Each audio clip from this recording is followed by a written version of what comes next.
If you've ever been laid off or if you're going through it right now, I can relate to that sense of panic. It's a scary time. Today, let's talk about it. We're not going to pretend that it's not a worrying time, but what we can do is get a handle on some smart money moves you can make when or if a layoff ever happens. Hey, I'm Nikita. The first time I was ever laid off, I was in college, and it was not like this calm sitting down with my boss where he explained why. It was way more dramatic. I was working at the front desk of an independently managed fitness center located within this super fancy condo community. And one day, condo management just comes in, yells at me, yells at my boss, starts throwing things at us, and just says, "We're terminating your company's contract effective immediately." No warning, no reflection on me or my performance. I just had a job one second, didn't have a job the next.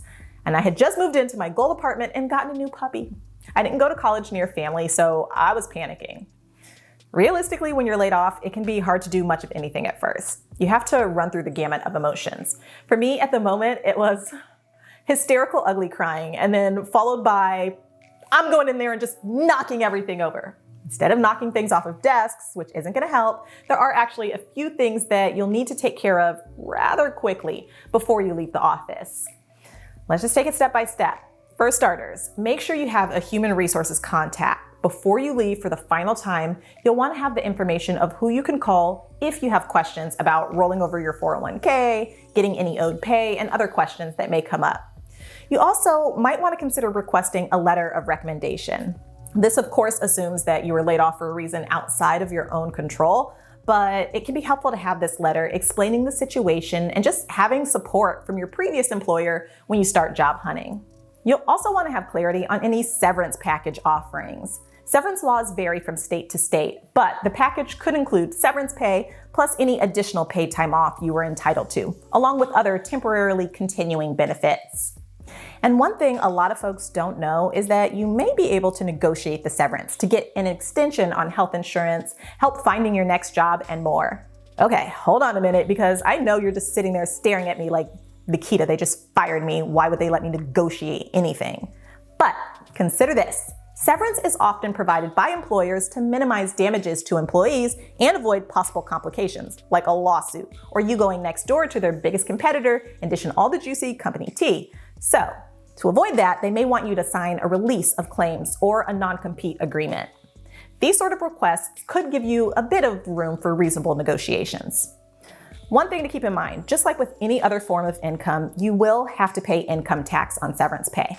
All right, so we have severance figured out, and we avoided breaking things in an emotion-filled rampage, and now it's time to make smart money moves. Immediately start limiting your spending. It might be tempting to turn to spending as a means of coping or cheering yourself up, like booking an impromptu trip to visit friends or family, or buying yourself dinner for a while because you just don't have the heart to cook. I don't know about y'all, but when I'm having a bad day, I automatically order myself fancy dinner delivery because I'm just like, I deserve it. And that's not wrong, we do deserve it. But the reality is, immediately scaling back your spending to focus on staples like housing and utilities can help you relieve some financial burden and help your funds go further. Next, file for unemployment. It's important to take care of this step sooner rather than later because it can take weeks to receive your first unemployment check. To qualify for unemployment insurance and receive weekly benefits, you will need to meet work and wage requirements, which will take into account the time you worked at the company and the amount you earned. The rules will vary by state, but you can find out more information on your state's options at www.careeronestop.org. Okay, that's done. Now it's time to figure out insurance. Your company should have given you an idea of when health benefits would end, which again, can vary from company to company. There are a couple of options to get extended health insurance for yourself and your family while you're between jobs. There's COBRA, which, if you're covered, allows you to extend your health coverage for 18 months after the layoff. But you have to pay the premium, which realistically can be a bit pricey. That brings us to the second option, which is insurance from healthcare.gov.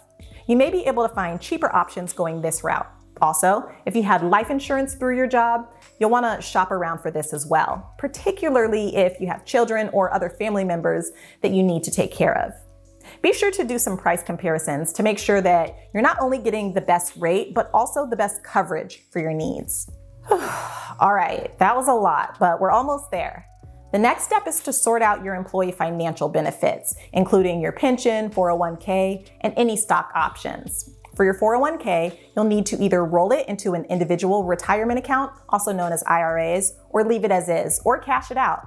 There are a few things to keep in mind for all three options. Leaving it to sit will mean paying potentially higher fees and not being able to make contributions. Rolling it to a retirement account you control or cashing it out could have tax implications. If your 401k administrator cuts a check or initiates a transfer directly to your new retirement account, it's considered a direct rollover, which doesn't typically incur a fee. If the administrator sends a check to you to deposit into the new account on your own, it is an indirect rollover and they may withhold 20% for taxes. But once you find a new job, you may be able to roll it into the new plan to keep the funds all under one roof. If you had equity options through your employer, such as RSUs or stock options, check to see how much time you have to decide to exercise those options before you forfeit them and any unvested shares get returned to the company. And that's it.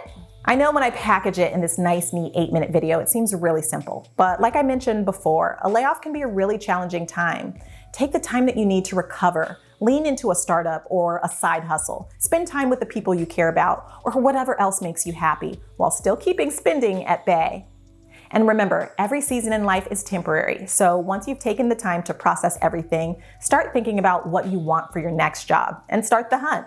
Yes, it's tempting to panic apply for jobs immediately, but a layoff comes with such an emotional toll. When you're applying for jobs, you want to have a clear goal. You deserve to know your worth, and you need to be presenting yourself to potential new employers with your best foot forward. Once you're at that point, then it's time to update your resume and LinkedIn profile and start applying. Good luck out there. If you need more guidance, be sure to pop over to nerdwallet.com for all sorts of resources. There are tips for budgeting, understanding unemployment benefits, negotiating your next salary, saving on moving your home, and more. I'll see you there. Bye.